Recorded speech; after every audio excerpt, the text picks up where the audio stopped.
From the icy plains of Siberia to the sun-baked deserts of Persia, the Mongol Empire sprawled across the 13th century world like a colossus. Its horsemen thundered across continents, leaving a trail of conquered kingdoms and subjugated peoples in their wake.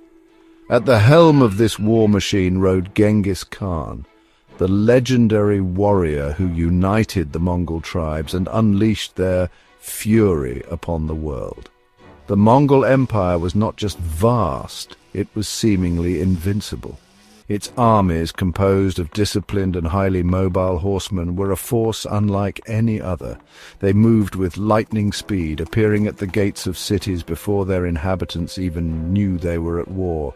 Their arrows rained death from afar, while their curved swords made short work of any who dared stand against them.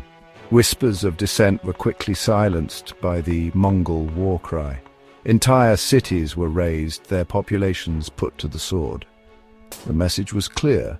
To defy the Mongols was to invite annihilation. Yet even in the face of such overwhelming might, there were those who dared to resist.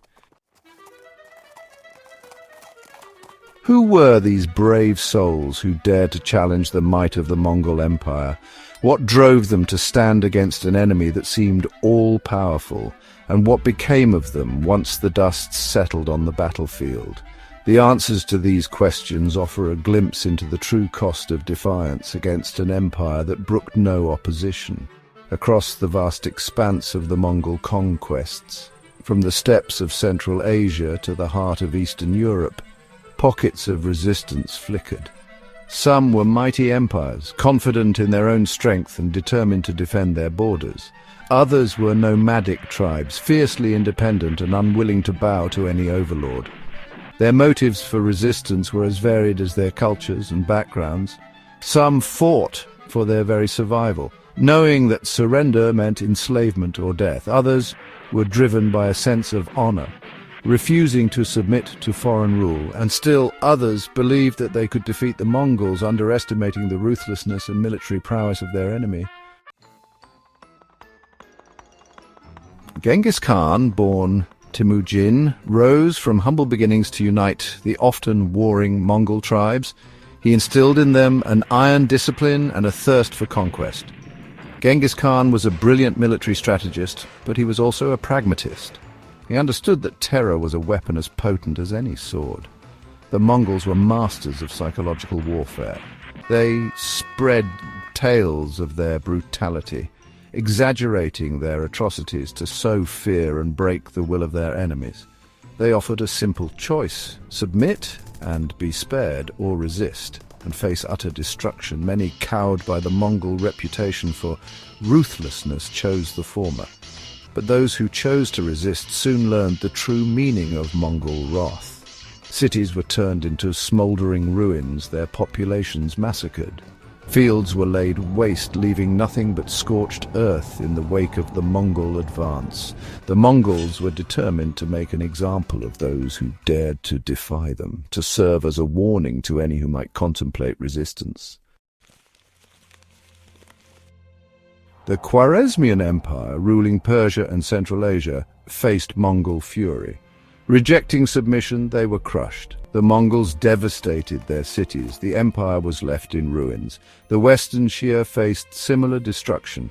Overwhelmed by the Mongols, their cities were sacked. The Western Xia were erased from history. The Kipchaks, Cumans, and Volga Bulgars couldn't resist the Mongols. Their resistance was futile. Their herds scattered, camps destroyed, people fled. The Nomads and Merkits, Mongol tribes who had once rivaled Genghis Khan's own, also learned the price of defiance. They had chosen to resist his rise to power, and their opposition was met with swift and merciless retribution. Their warriors were slaughtered, their families scattered, and their names erased from the annals of history. The consequences of defying the Mongols went far beyond the battlefield. Those who survived the initial onslaught faced a grim future. Many were enslaved, forced to serve their Mongol conquerors. Others were driven from their homelands, their cultures and identities scattered to the winds.